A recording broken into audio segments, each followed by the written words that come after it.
بسم اللہ الرحمن الرحیم الحمد للہ رب العالمین والصلاة والسلام علی سیدنا محمد خاتم النبیین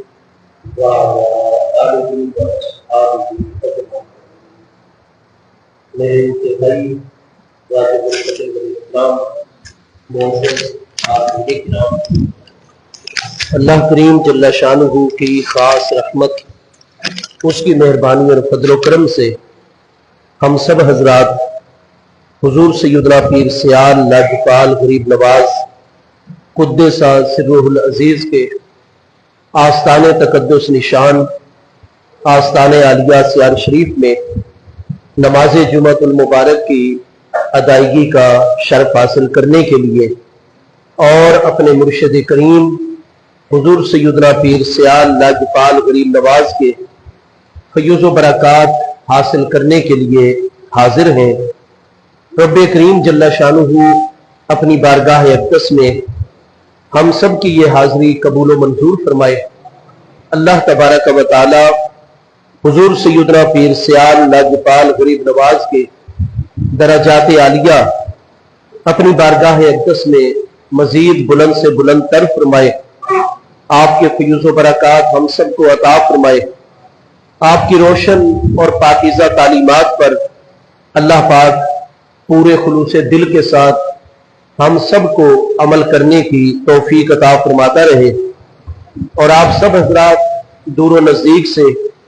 جس عقیدت، محبت اور جذبے کے ساتھ تشریف لائے ہیں اور پورے ادب کے ساتھ آستان عالیہ میں حاضر ہیں، اپنے دلوں کے اندر جتنی بھی نیک تمنائیں اور جائز حاجات رکھتے ہیں، اللہ تبارک و تعالی حضور سیدنا پیر سیال لاجپال غریب نواز کی برکت سے جملہ حاضرین کی تمام جائز دلی مرادوں کو پورا فرمائے۔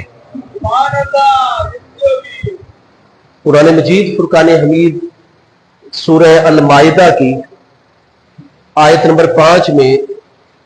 اللہ کریم جل شانہ کا ارشاد گرامی ہے، والمحصنات من الذین اوتوا الکتاب من قبلکم اذا آتیتموہن اجورہن۔ قرآن پاک ارشاد فرماتا ہے کہ جس طریقے سے والمحصنات من المؤمنات، تم تمام کے تمام اہل ایمان مردوں کے لیے نکاح کی خاطر حلال کی گئی ہیں مومنہ خواتین، تو جس طریقے سے اہل ایمان خواتین تمہارے لیے حلال قرار دی گئی ہیں، تو آگے ساتھ ہی ارشاد فرمایا والمحصنات من الذین اوتوا الکتاب من قبلکم، تم سے پہلے جن لوگوں کو کتاب عطا فرمائی گئی، یعنی جو اہل کتاب ہیں، ان کی جو خواتین ہیں اہل کتاب خواتین، ان کے ساتھ بھی تمہارا نکاح اللہ کریم جل شانہ نے حلال قرار دیا ہے۔ قرآن پاک میں چھٹے پارے سورہ المائدہ کی آیت نمبر 5 میں دو چیزوں کے حوالے سے اس آیت مبارکہ میں گفتگو فرمائی گئی ہے۔ ایک تو آیت بینہ کا آغاز اس طرح ہوتا ہے کہ الیوم احل لکم الطیبات، کہ آج کے دن جتنی بھی زمین کے اوپر اللہ پاک نے طیبہ اور پاکیزہ چیزیں پیدا فرمائی ہیں، وہ تمام کی تمام طیبات اور پاکیزہ چیزیں آج کے دن تمہارے لیے حلال قرار دی گئی ہے۔ اور پھر اللہ پاک نے اسی آیت مبارکہ میں یہ مضمون بیان فرمایا ہے وَطَعَامُ الَّذِينَ أُوتُوا الْكِتَابَ حِلٌّ لَكُمْ، کہ وہ لوگ جن کو کتاب عطا کی گئی ہے ان کا کھانا بھی تمہارے لیے حلال قرار دیا گیا ہے۔ وَطَعَامُكُمْ حِلٌّ لَهُمْ، اور تم اہل ایمان اہل اسلام پیارے مصطفیٰ کریم علیہ السلام کے امتیوں کا کھانا ان اہل کتاب کے لیے حلال قرار دیا گیا ہے۔ ایک تو اس آیت مبارکہ میں